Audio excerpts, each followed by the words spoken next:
Tease up.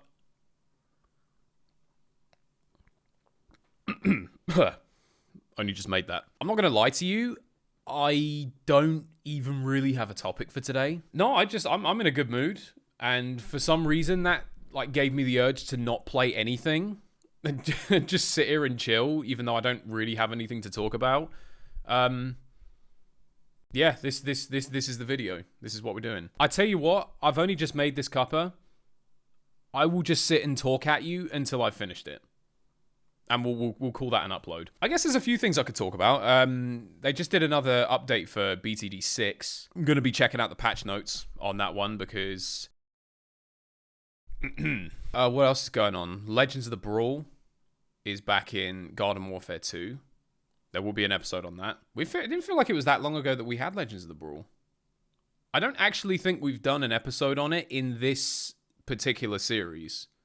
So that'd be quite interesting. I think what's going to be weird is I'm going to go in there and it's like, who is it you play in Legends of the Brawl? It's like, you have Party and Toxic Brains. You have like, I don't know, Computer Scientist is in there. You get like Party Imp, Disco Chomper, Iron Citron. I think what's going to be weird is I'm about to go in there and the only character I'm going to actually have maxed out on that roster is Unicorn Chomper. That's gonna feel so weird. I'm gonna max Unicorn Chomper and then everyone else is just unranked. So no, I'll do an episode on that. That'll be quite fun. BTD 6 was fun yesterday. Fucking hell, the Megalodon. The Megalodon? Oh man, I love this thing. Do you know what was weird? People were telling me in the comments that apparently that thing is like quite widely considered to be one of the worst tier 5s. And at first I was like, what? Like, you're not being serious. To be fair, I kind of get it. If you think about like Beast Handler as a tower, just how it works, the way that it's set up and the way the gimmick works with actually getting to the level 5, it's very, very expensive because it's not like a normal tower. Like if it worked like a normal tower, imagine if you wanted to get like a Grandmaster Ninja, but in order to get access to the Grandmaster Ninja, you had to have 4 Bloom Jitsus and then you could buy Grandmaster. Like that's kind of how Beast Handler works. You have to get the level 4 different times before you can then get the level 5, which then comes with its own cost. It basically, I think I sat and worked it out. The Megalodon ends up costing you like over 100,000. And while I think it is very strong when it's out, and I should also say it got buffed in this update, so there's that too.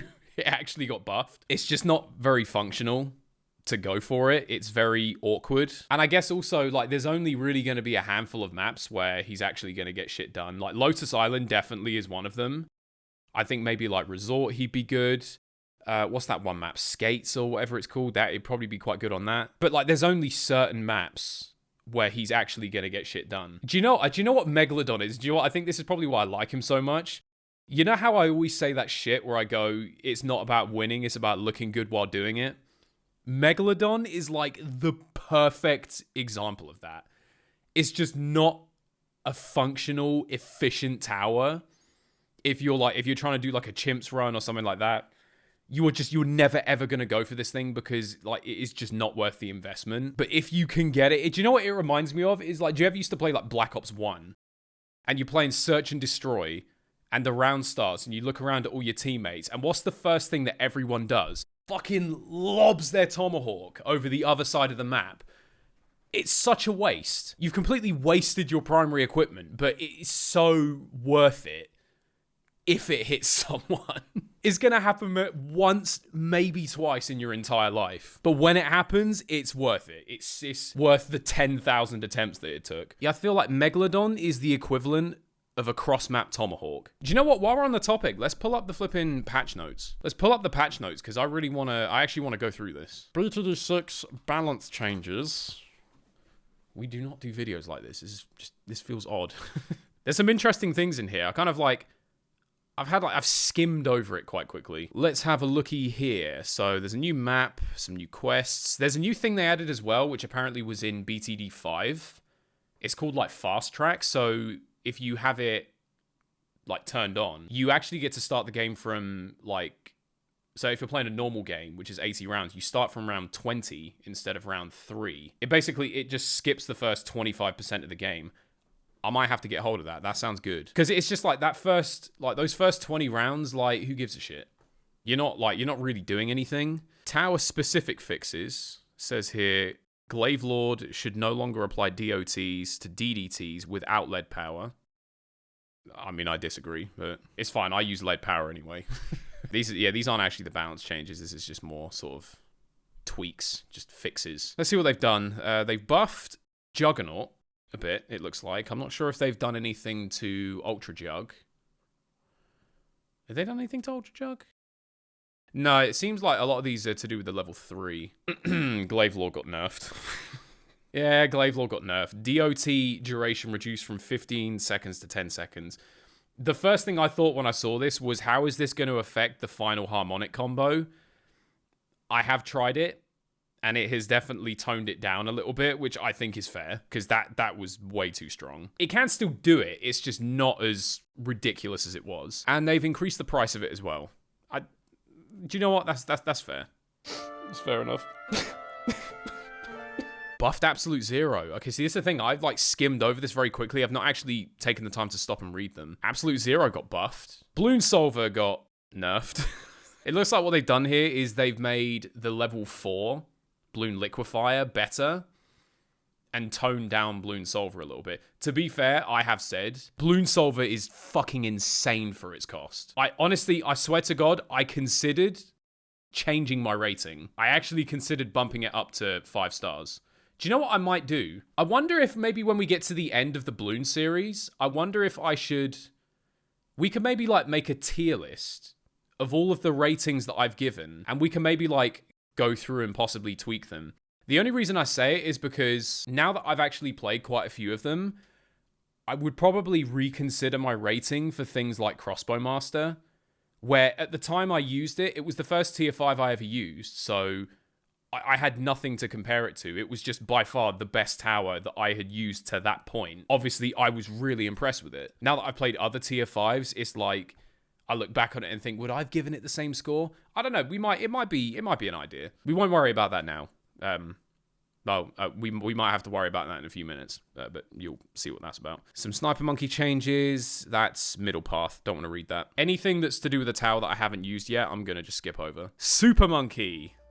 Okay, here we go. So, they've made a balance change to Legend of the Night. It only scored 5 out of 5 stars instead of a 6 out of 5 in the Hall of Fame due to the high costs. So we've lowered that cost to see if this can be reevaluated. This is genuinely what the patch note says. You can check it out for yourself. They really wanted this thing to get 6 stars, and they have actually reduced the cost of it down to 165. Do you think you're so slick? 165,650. I see what you fucking did there, cheeky bastards. But listen, I'm a nice guy. Sometimes. Since you went to all this trouble to have him reevaluated, and it's true, the only reason I didn't give him 6 stars was because I thought he cost too much. And since you've gone to all this trouble, consider him reevaluated. Now I'm going to give him 4 stars. I'm just kidding. He can have 6. Had you there for a second, didn't I? Fuck, I bet you were shitting broken glass. Go on then. Batman can have 6 stars. I never said Batman! There's also... See, this is another thing that Ninja Kiwi do. I love that they do this. They also preview, like, upcoming updates as well. There is Attack Shooter Paragon on the way. They're talking about this Legends thing. Shaping up to be amazing. We're eager to share more details. I think they said something about this on the last update. Again, don't quote me on this. I might be getting it wrong. It sounded kind of like it's not a new game per se, but it's supposed to be, I think, an expansion of sorts to BTD 6. Wait, hang on. What the fuck? Wait, hang on. I didn't read this bit. I didn't read this bit at all. Going into the home stretch of the year with one massive update yet to come, with the Bloons Card Storm release coming next week, we're feeling quite tactical. So let's... What the fuck do you mean next week? What the fuck? I wasn't ready for that. It's coming out next week. But so's Jamboree. Oh my god.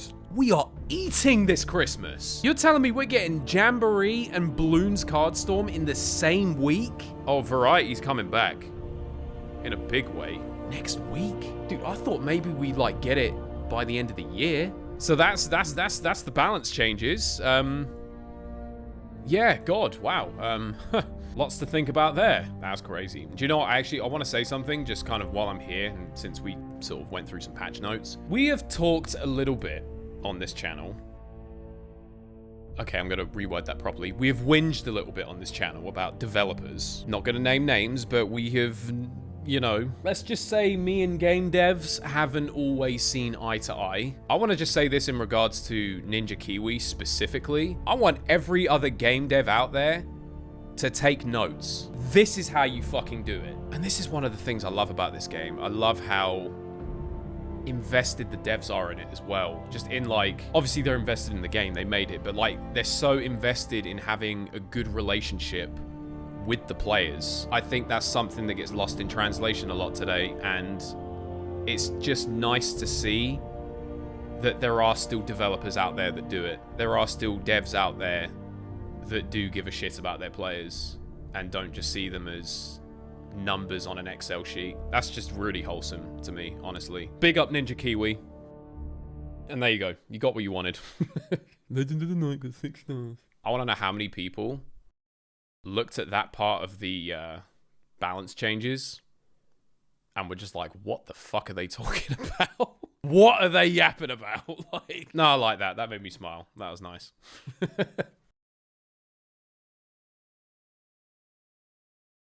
I've finished that. So that is where I'm going to leave it. This has indeed been a tea time. I hope you've enjoyed it. If you have, feel free to like, comment, subscribe, all that good stuff. Stay tuned for the next one. And you know what I'm going to say. If you want to pre-order the Wolfy Playz Halloween plush, use the link in the description or the pinned comment. Go and cop the plush. It's awesome.